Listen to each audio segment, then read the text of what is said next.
میں اکثر ایک بات کیا کرتا ہوں کہ جتنا انسان نیک ہوتا ہے اس کی اولاد بھی اتنی نیک ہوتی ہے. نمازیوں کی اولاد آپ کو زیادہ تر نمازی ملے گی. حافظ قرآن لوگوں کی اولاد آپ کو زیادہ تر کثرت، ایکسیپشنل کیسز کو چھوڑ دیں، مگر 10 میں سے 9 8 حافظ قرآن کے بچے حافظ قرآن ہی ہوں گے، حافظ قرآن ہی ہوں گے. شرابیوں کی اولاد آپ کو شرابی ملے گی. جن گھروں میں دیکھیں آپ جا کے جن کے ماں باپ شراب پیتے ہیں ان کی اولاد بھی شراب پی رہی ہے. جوا کھیلنے والوں کی اولاد جوا کھیلنے والی ہوگی. حافظ قرآن پڑھنے والوں کی اولاد آپ کو قرآن پڑھنے والی ہی ملے گی. اور درجنوں مثالیں ہیں دنیا کے اندر. میں اکثر ایک بات کرتا ہوں کہ جیسے ماں باپ ہوں گے ویسی ہی اولاد ہوگی، مگر ایکسیپشنل کیسز اپنی جگہ ہیں کہ ماں باپ بہت نیک اللہ کے ولی ہیں، مگر کوئی ایک بچہ ہے ایسا، کوئی کسی کی اولاد نکل آئی ویسی. لیکن 10 میں سے 9 کم و بیش 8 وہ جیسے ماں باپ ہوں گے ویسی اولاد ہوگی. اور اگر ماں باپ رشوت خور، شراب خور، جوا کھیلنے والے، بے نماز، اولاد بھی ساری ویسی ہوگی. ہاں ایکسیپشنل کیسز پھر اپنی جگہ. کوئی بندہ میری اس بات کو اس میں نہ کوٹ کر دے الٹی کہیں. تو جیسے ماں باپ ہوں گے ویسی اولاد ہوگی، ویسی ہی اولاد ہوگی ویسی. حضرت اسلم رضی اللہ تعالی عنہ فرماتے ہیں کہ حضرت عمر بن خطاب رضی اللہ تعالی عنہ، ان کی ایک عادت تھی کہ رات کے وقت کبھی کبھی نہ مدینہ منورہ کا دورہ فرماتے تھے. رات کے وقت مدینہ منورہ میں راؤنڈ پہ نکلتے تھے، راؤنڈ پہ روتے تھے تاکہ اگر کوئی حاجت مند ہے تو اس کی حاجت پوری کر دیں. تو وہ فرماتی ہیں کہ ایک دن میں بھی حضرت اسلم رضی اللہ تعالیٰ عنہ، میں بھی حضرت عمر بن خطاب کے ساتھ تھا. تو چلتے چلتے نا اچانک آپ ایک گھر کے پاس رک گئے.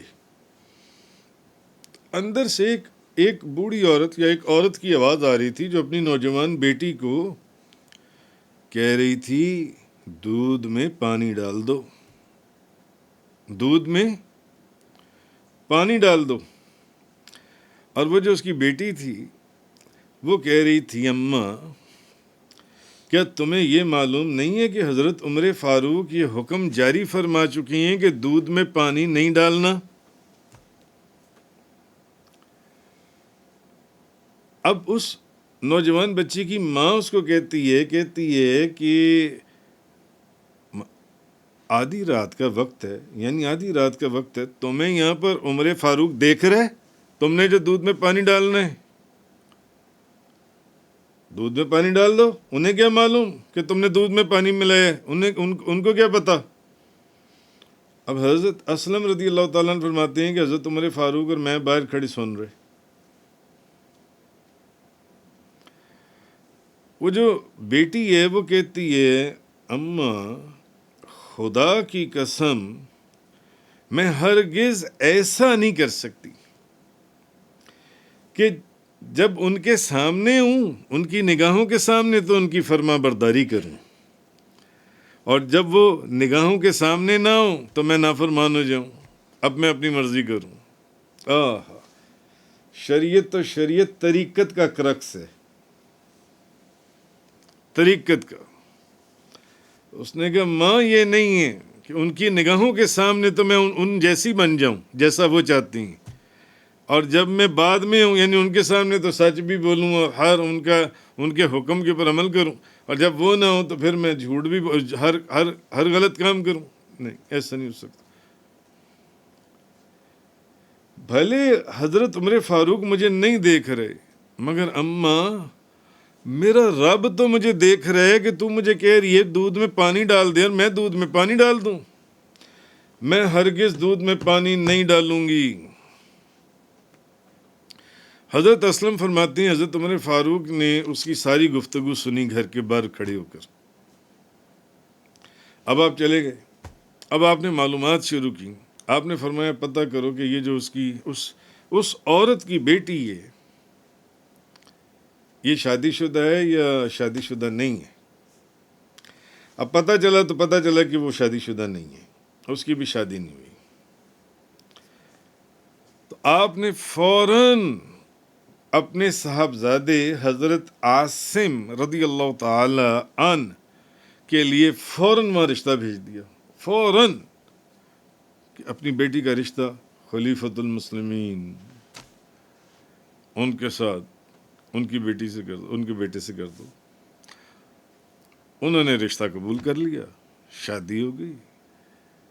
اس لڑکی کی جس نے دودھ میں پانی ڈالنے سے انکار کیا تھا کہ میں نہیں پانی ڈالوں گی، اور ماں کو یہ کہا تھا کہ جب وہ سامنے ہو تو ان جیسے ہو جائیں اور جب وہ سامنے نہ ہو تو پھر اپنی مرضی کریں۔ نہیں،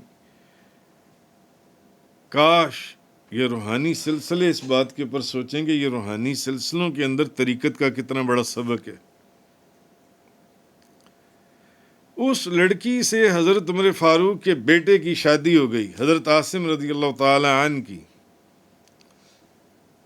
اور پھر ان سے ایک بیٹی پیدا ہوئی، اور پھر اس بیٹی کے ہاں تاریخ میں جس کی کوئی مثال نہیں ملتی، حضرت عمر بن عبد العزیز رضی اللہ تعالی عنہ جیسی ہستی پیدا ہوئی، اسی لڑکی کی اولاد میں حضرت عمر بن عبد العزیز جیسی ہستی پیدا ہوئی، اسی لڑکی کی اولاد۔